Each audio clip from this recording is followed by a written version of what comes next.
मध्य प्रदेश के मुख्यमंत्री शिवराज सिंह चौहान चुनावी दौरे के दौरान सतना पहुंचे, जहां सतना के छिलोरी गांव के जनपद सदस्य छोटी कोल के यहां मुख्यमंत्री शिवराज सिंह चौहान ने रात का खाना खाया। इस दौरान जहां छोटी कोल ने सीएम शिवराज को भिंडी, आलू, बैंगन का भरता और चने की साग बिर्रा और आटे की रोटी परोसी, वहां भोजन के दौरान भी मुख्यमंत्री शिवराज सिंह चौहान का एक अलग ही अंदाज देखने को मिला। जहां भोजन के साथ ही मुख्यमंत्री शिवराज सिंह चौहान ने उनके लिए भोजन तैयार करने वाली महिलाओं से बात कर उनकी समस्याओं को भी करीब से जाना। तो उपचुनाव का रण है, मुख्यमंत्री शिवराज सिंह चौहान के अलग अंदाज आपको देखने को मिल रहे हैं। हालांकि सिर्फ उपचुनाव ही नहीं, मुख्यमंत्री शिवराज सिंह चौहान जहां भी जाते हैं वहां उनकी सादगी का एक अलग अंदाज देखने को मिलता है, जो हमने खंडवा दौरे के दौरान भी देखा था। किस तरह से न केवल समरसता का परिचय वो दे रहे हैं, बल्कि एक मैसेज देने का प्रयास भी है कि सरकार हर उस तबके के साथ है, हर उस वर्ग के साथ है।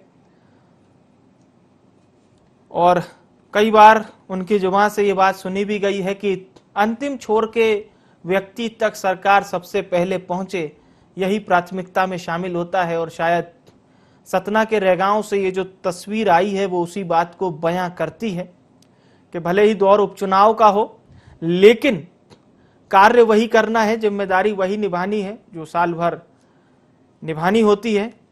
और शायद यही कर्तव्य पथ से जब थोड़ा सा समय मिलता है तो किस तरह से समरसता का परिचय देना हो, लोगों से उनकी समस्या सुननी हो, फिर उसका निदान करवाना हो, ये हमें देखने को मिलता है। और कहीं ना कहीं यही बात जनता को जुड़ती है।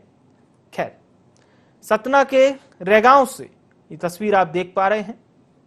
जनपद सदस्य छोटी कोल के घर में मुख्यमंत्री शिवराज सिंह चौहान ने भोजन किया। रैगांव के छिलोरी गांव पहुंचे थे मुख्यमंत्री शिवराज सिंह चौहान, वहीं पर उन्होंने रात्रि भोज किया है।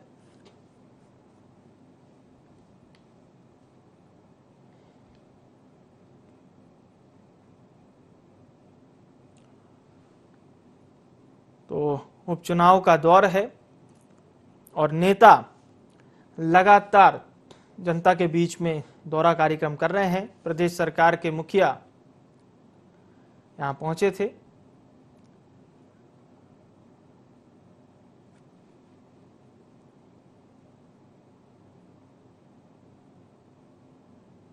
रैगांव के छिलोरी गांव पहुंचे मुख्यमंत्री शिवराज सिंह चौहान, वहां जनपद सदस्य छोटी कोल के घर उन्होंने भोजन किया। और ये दूसरी तस्वीर आप देख सकते हैं मुख्यमंत्री शिवराज सिंह चौहान का संवाद।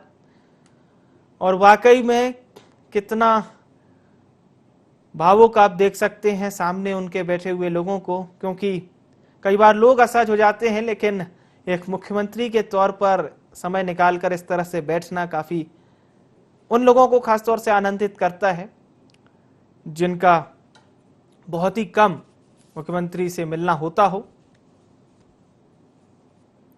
और समरसता की ये तस्वीरें शायद कुछ यूं ही अपनी कहानी बयां कर रही हैं।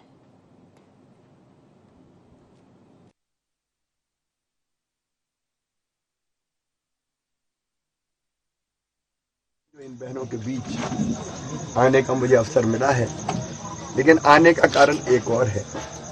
अपने भाई और बहनों की जो गरीबी में जी रहे हैं उनकी वास्तविक स्थिति को आंखों से देखना, किन परिस्थितियों में रह रहे हैं। मन में तकलीफ भी होती है कि हाँ, इनके पास पट्टे नहीं है, कोई एक कंपनी ने कभी जमीन ली होगी लीज पे, वो कंपनी अब तक लड़ रही है।